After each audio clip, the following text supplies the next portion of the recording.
शहर से लगभग 40 किलोमीटर दूर जंगल के किनारे एक पुरानी हवेली खड़ी थी।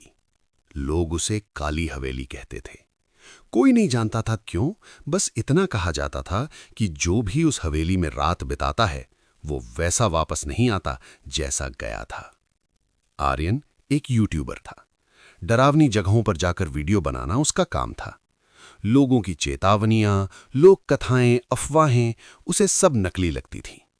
भूत वूत कुछ नहीं होते, यही सोचकर वो अपने कैमरे और बैग के साथ हवेली के गेट पर खड़ा था। गेट अपने आप चर्र की आवाज के साथ खुल गया। आर्यन थोड़ा रुका, फिर मुस्कुराया।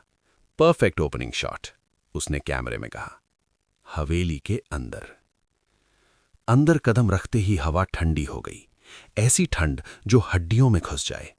दीवारों पर पुरानी तस्वीरें थीं, कुछ लोगों की जिनकी आंखें जहां भी आर्यन जाता उसी को देखती। ऑप्टिकल इल्यूजन होगा, उसने खुद को समझाया। तभी पीछे से पायल की आवाज आई। छन छन छन। आर्यन ने कैमरा घुमाया, पीछे कोई नहीं था, लेकिन पायल की आवाज अब भी आ रही थी, सीढ़ियों से। पहला कमरा। पहले कमरे में एक पुराना बिस्तर था। बिस्तर पर लाल दाग थे, जैसे किसी ने खून साफ करने की कोशिश की हो। दीवार पर उंगलियों से लिखा था, भाग जाओ। आर्यन की हंसी निकल गई, लेकिन हाथ कांप रहे थे। तभी कैमरा अपने आप बंद हो गया, फोन भी, नो सिग्नल। ओके, अब थोड़ा अजीब हो रहा है, उसने फुसफुसाया। आईना।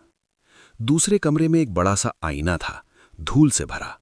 आर्यन ने जैसे ही धूल हटाई, उसका अक्स मुस्कुरा रहा था, जबकि असली आर्यन नहीं मुस्कुरा रहा था। आईने वाले आर्यन ने होंठ हिलाए। तू यहां से जाएगा नहीं। आर्यन पीछे हटा, आईना टूट गया और उसी पल पूरी हवेली में चीखों की आवाज गूंज उठी। बच्चे की हंसी। ऊपर की मंजिल से एक बच्चे की हंसी आई। हंसी, लेकिन उसमें खुशी नहीं थी। आर्यन का दिल कह रहा था भागो, लेकिन पैर आगे बढ़ रहे थे। सीढ़ियां चढ़ते हुए उसने देखा, हर सीढ़ी पर नाखूनों के निशान थे, जैसे किसी ने घिसटते हुए नीचे आने की कोशिश की हो। तीसरा कमरा, बच्चों का कमरा। कमरे में टूटे खिलौने पड़े थे। एक गुड़िया जमीन पर औंधी पड़ी थी। जैसे ही आर्यन अंदर गया, गुड़िया का सिर धीरे धीरे घूम गया। उसकी आंखों से काला तरल बहने लगा। गुड़िया बोली, अंकल, आपने दरवाजा बंद कर दिया। कमरे का दरवाजा धड़ाम अपने आप बंद हो गया। लाइट चली गई। अंधेरे में किसी ने आर्यन का नाम लिया। आर्यन। आवाज बिल्कुल उसकी मां जैसी थी। सच का खुलासा। अचानक एक बूढ़ी औरत दिखाई दी।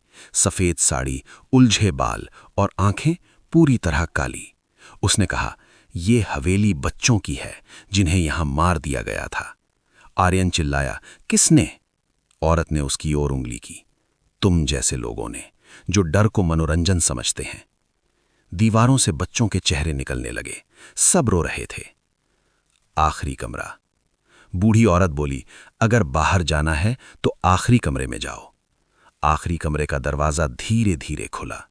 अंदर एक ताबूत था और ताबूत के ऊपर आर्यन की तस्वीर, ताजा।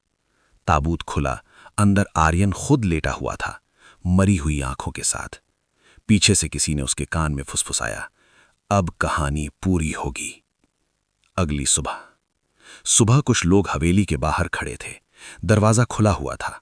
अंदर आर्यन का कैमरा मिला। कैमरे में आखिरी फुटेज थी। आर्यन कैमरे की ओर देख रहा था और उसके पीछे सैकड़ों काली आंखें। वीडियो के आखिरी फ्रेम में लिखा था, काली हवेली अभी भूखी है।